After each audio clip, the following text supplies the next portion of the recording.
The first 2 years of entrepreneurship felt easy. It was just a fallacy. We realized this in retrospect. We were like, oh my God, doing a startup is so easy. And nobody on our team at the time had any background in marketing. So we had to learn it from scratch. And so we had to learn to get really good at testing and really good at, dropping things when they weren't working and moving on to the next thing that was working and continuing to invest in that. And being honest with yourself when something that did work no longer works. Yes. And not insisting on something, which is, I think, something we're all guilty of, is being comfortable and thinking, well, that has worked, therefore it will work again in the future. It's just a blip. Yes. And we have if it doesn't work within 2 weeks, it's dead. We're forgetting it. We'll revisit things. So it's the discipline of not being really fixated on things can only be solved one way or that a reality can't shift. I think knowing that it can at any time kind of keeps you on your toes. Fastlane Founders and Legacy with Jason Barnard. Each week, Jason sits down with successful entrepreneurs, CEOs, and executives and get them to share how they mastered the delicate balance between rapid growth and enduring success in the business world. How can we quickly build a profitable business that stands the test of time and becomes our legacy? A legacy we're proud of. Fastlane Founders and Legacy with Jason Barnard. Hello, everybody, and welcome to another Fastlane Founders and Legacy. I'm here with a quick hello, and we're good to go. Welcome to the show, Jennifer Tsay. Yes. Yeah, that wasn't a very convincing yes. Yes. Well, thank you for having me. I'm very happy to be here. It's an absolute pleasure. We're going to be talking about scaling smarter, and the piece of information that jumps out is that you 20-folded profit in a year. We did. And that doesn't mean you 20-folded revenue. So we're going to be profit focused, and it's the pivot from normal business to focusing on profitability, the lessons you learned and why it works now. But before that, really quickly, I asked ChatGPT about you. And when I used just your name, I came up with a model, and I had to actually specify that you're the CEO and founder of Shoott, which is great publicity for you. And it had to search the web. It didn't have anything in its pre-trained memory. So it's like a child who has to go and look in an encyclopedia to give an answer, rather than the child at school who can tell you the answer right off the top of their head. And it went and looked on the web, and it pulled up these different results. And then I went and looked on Bing, and you can see that it got the results from here, and it's got some of them from your own website. So you're allowed to tell some of your own story. But if we look back, some of it doesn't come from your website. And that's the kind of thing that, from our perspective at Calicube, we know that for AI, you need to control your entire digital footprint.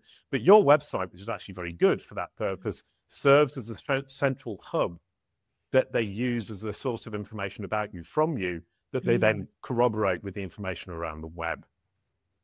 So you're doing a good job. And I don't believe from your expression that you were trying to do a good job, but you are. Thank you. I was not trying, but I'm glad that it's all working out. Yeah, well, a lot of it as well is being out there, which, as we can see from the video results, you're definitely out there promoting your personal brand, making yourself visible, explaining what you have to offer to people and why you're credible, and building that credibility and that authority within your industry. You have to walk the walk for the AI machines to talk the talk for you. That's quite a nice quote. I just thought of that. Brilliant. Wonderful. Anyway, we're not talking about that. We're talking about profitability. Tell me what Shoott does.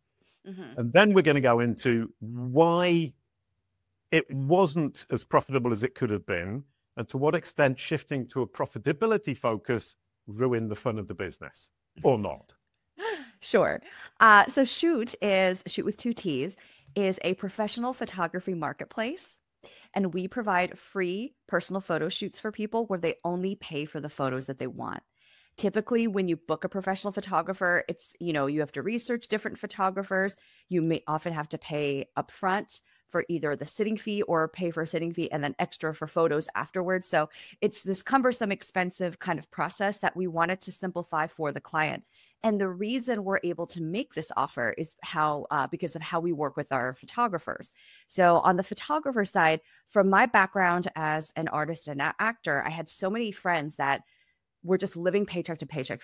They were, no matter how talented they were, it was very hard for them to cobble a living out of that. And some people had to stop being artists. So we were like, can we create a business model that basically flips the paradigm. And instead of a artist finding a gig here, a gig there, trying to cobble together work, can we effectively do that for them by aggregating demand? So, can we put a photographer and station them at one set location? So if you're in New York City at Central Park in a particular place, and then say their availability is open from like 12 to 5 and have half an hour sessions. And then basically, instead of the photographer going all over the place, different clients funnel to them instead, giving them a bunch of volume and a lot of convenience. We figured we could do that. And that's what created this nice ecosystem of, there's a benefit we passed on to the client. The photographer is also happy because all they have to do is show up and photograph and do what they love. Yeah, which is a great bringing together in a marketplace with an ecosystem that makes sense both to the supplier and the client. Yes. And I realized, just coming back a step, that I made a little bit of a fool of myself, because you are the Jennifer Tsay, who is an actress. So I did find you, but I didn't realize that I'd found you because it says actor on Google, and it shows your photos from your acting career. Yes. And so the representation I got of you made me thought, oh, this can't be the same person. It is the same person. And that's kind of a problem I had, is I was an actor and a musician. Oh, fun. And Google presented me as such in the way that you do. And I know I had to pivot it.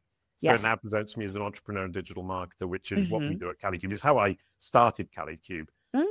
So how did you start Shoott then? Was it because you saw that gap in the market and you felt it needed to be filled from your experience as an actress? Yes, very much so. Like, it was rattling around in my head, and I had worked previously for a serial entrepreneur.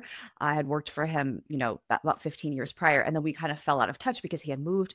And then I was like, I know I love acting, but I also know that I need a better day job that works better for me. And so, practically I was like, I know that's the startup environment. I'm more needed there. So like, are there any startups that you know of that are hiring that you feel like I'd be a good fit for? And he was like, this is so weird. I want to do a new startup, but I'm not exactly sure. So we got together and brainstormed, and this kind of came out of it. So it was this very serendipitous thing. Brilliant. So the question then is, you launched it and it was a passion project, which is very much like all the projects I've done. So I think we're very similar from that perspective. Yeah. And you launched it without enough focus on profitability when you look back at the start. Yes. What was your focus at the start? Was it being a nice person and providing a lovely service? It was growth. And it was that too, actually. Like, when you first start out, like, reputation's everything, because like no one's heard of you. So when you have a crazy offer, like free photo shoot, everyone immediately thinks it's a scam. Right. And then if there's no presence of any reviews, it's crazy. So, we really built it with our friends and family and network at first to be like, hey, experience the service. Do you like it? What do we need to do to make it better? We got kind of our footing. We launched in New York. We got enough volume that we're like, okay, this works. And then we figured out how to scale it to other cities remotely. We were forced to do that because of the pandemic, actually. And most of our sessions are outdoor. So it really made it this bizarrely convenient thing because it was outdoor and socially distanced. And one of the few things that your family could safely do together. And people always want photos of their family. So it was free upfront. So people, we grew exponentially, and that was really our focus. So we went from one city to ultimately being in 60. So, when you grow really fast, we're like, which marketing channels work? I don't know. Let's test different ones. And so there was less of a focus of being really cost conscious of both our fundamentals and also our overhead of staff staff is kind of the big one. Our platforms, all these things, you don't really look at that in a very with your eye on profitability. But then there was a change in how effectively we could target our clients on the digital marketing platforms on when it was iOS's 14.5 change. And that changed everything. Yes. A technological change that changed your business. And it made you then have to sit back and say, well, actually, what are we doing here? Yes, absolutely. Because it's almost like, the first 2 years of entrepreneurship felt easy, which was it was just a fallacy. We realized this in retrospect. We were like, oh my God, doing a startup is so easy. And at the time, like digital marketing, like you could target anyone on Facebook. They found them super effectively. So with our offer, you target our target's millennial moms. If you target those people, like it was like shooting fish in a barrel. And then when iOS 14.5 happened, most of our traffic does come in from Apple products, particularly the iPhone. And then people couldn't find us anymore. Like they weren't serving the ads very effectively. So from going from like a CPA customer acquisition cost of around like, it could be as low as like $20, and sometimes it would just jump from 50 to 200. Wow. And sometimes north of that. So when you are faced with that, stop and think, wouldn't it? Yes. And nobody on our team at the time had any background in marketing. So we had to learn it from scratch. And that was horrible. Right. That was like, yeah.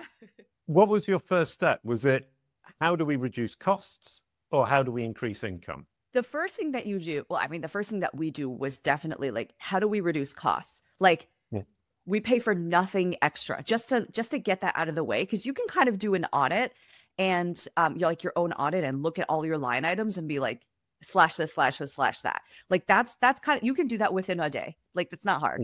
But then it's like, I also need to drive top line. So that's a different thing. And that required us to really learn marketing. So we're like, how do we drive top line, but without having a crazy CPA? How do we control for both? Because the two are kind of, they're kind of interlinked. So that was what was hard for us to try to experiment, A/B test, get right. Who's the right marketing agency for us? Do we even need a marketing agency? Can we run it internally? Is that the best use of our time? So there was a lot of back and forth about that. And so we had to learn to get really good at testing and really good at, dropping things when they weren't working and moving on to the next thing that was working and continuing to invest in that. And being honest with yourself when something that did work no longer works. Yes. And not insisting on something, which is, I think, something we're all guilty of, is being comfortable and thinking, well, that has worked, therefore it will work again in the future. It's just a blip. Yes. And we have like if it doesn't work within 2 weeks, it's dead. We're forgetting it. We'll revisit things. So like, it's the discipline of not being really fixated on things can only be solved one way or that a reality can't shift. I think knowing that it can at any time kind of keeps you on your toes. And, And has the advent of engines like AI engines like ChatGPT and Perplexity and Copilot changed anything for you in terms of your marketing? Not yet. It has, in terms of our like content marketing, it has it's made it a lot easier for us to come up with ideas for things and like do a first draft of things, but not, and it's like easier sometimes to brainstorm like headlines for ads and things like that and some of the copy. But in terms of like how we're advertising otherwise, it hasn't yet that I'm aware of. Right. It's helping with the marketing materials you're creating, but not with acquisition. Not with acquisition that I'm aware of, but I could be behind the curve on that. So no. I think it's something that's growing. And one of the things is that AI is super useful and people find it very convenient. And I recently did a video of going from the top of the funnel to the bottom of the funnel and buying in 15 minutes on ChatGPT just by advice. And I think that's going to come. And Fabrice Canel from Bing has been telling me that the adoption has been slow, that people are moving away from search towards research using these machines more slowly than perhaps they expected. And that human habits are very much ingrained in the idea of searching for a keyword rather than having a conversation with the machine, but it will come. But that wasn't the topic for today. The topic for today was, when you switched to a profitability mindset, what was the mindset shift? It just became very fastidious about all the details of our business. So it was about like, we are not going to spend extra on this. Like, is this really necessary? Which platforms do we want to focus on? How do we focus on it? How do we find exactly what's working? How do we and then, so we started really we built our own proprietary software and trackers for looking at all of our customer acquisition costs across all of our platforms. So we look at that on a daily basis, sometimes multiple times, so we can start to see when things start to shift. And if they start to shift positively, we're like, oh, what did we do? If we start to shift negatively, I'm like, did we do something? Or is it just, like a minor outlier? Like, I don't, mostly if it's like election day, we know people aren't going to be booking these photo shoots as much. And then we're, so it helps us figure out if there's any sort of like behaviors that we can account for, at least even planning for the next year. And it helps us stay ahead of what's happening. So we're never surprised, if that makes sense, anymore, Right. because we look at it so much. And that helps us stay in control. So you're looking at your marketing KPIs daily. And making sure that daily you're adapting it if it needs to be adapted. Does it mean you adapt daily, or does it just mean that you look daily? Yeah, we definitely look daily. It doesn't mean we adapt daily, because sometimes, a data point of 1 isn't a data point, right? It's just an outlier. So we wait to see what the trend is. And then we start looking at all the other KPIs in context of it. Like, what is our website traffic? Like, do we have a crazy bounce rate? Is there like, so it helps. It's like getting a checkup every day and just scanning and being like, okay, yeah, I just want to detect cancer before it comes, at all. Yeah. Is then the underlying secret to your 20-fold multiplication of profits in a year, the tracking that you do of your marketing efforts?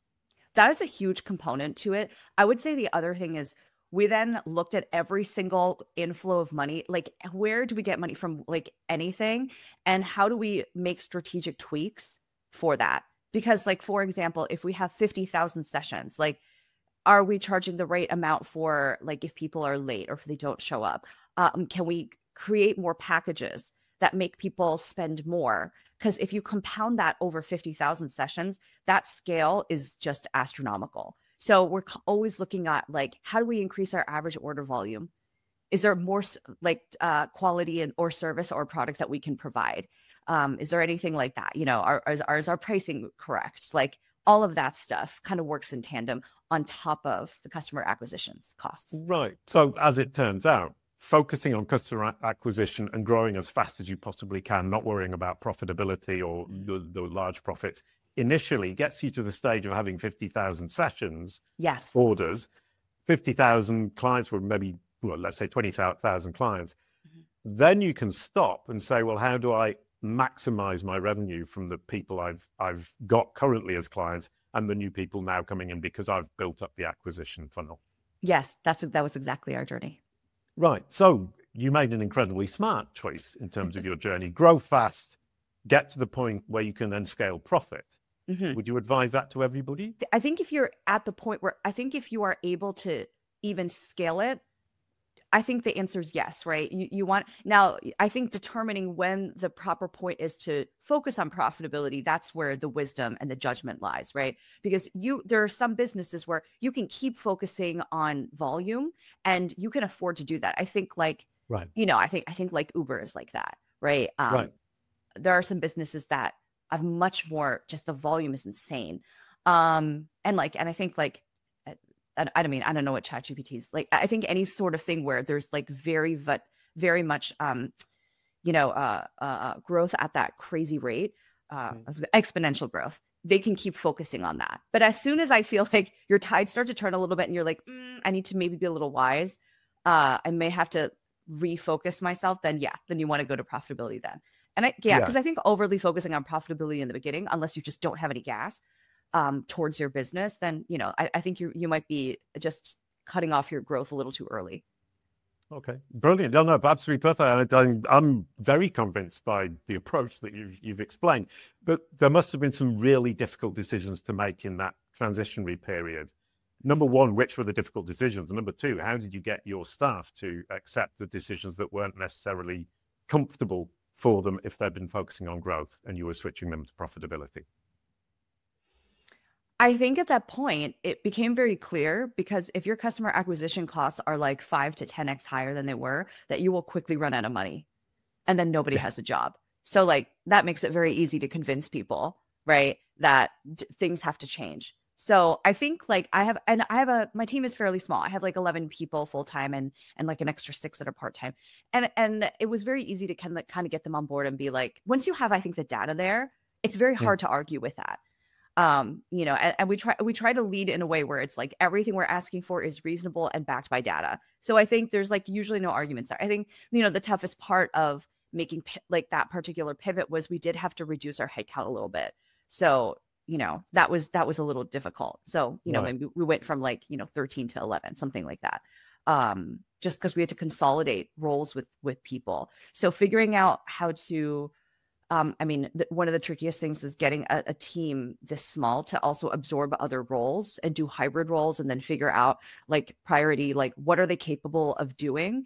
What do we really need done? Like, how is it done? Like all of that stuff. It's just a negotiation, but like, we feel like we're on a team. So we learn together and we're all in the same boat. Like we had to learn marketing. Other people had to learn recruiting, other people, all of the skills, like we all had to learn together. So it felt like a joint effort. Right. Okay. Which brings me then to the last question, which is your leadership style. Yeah. If you compare how you lead now to how you were leading in that growth phase, what are the differences in the way you lead?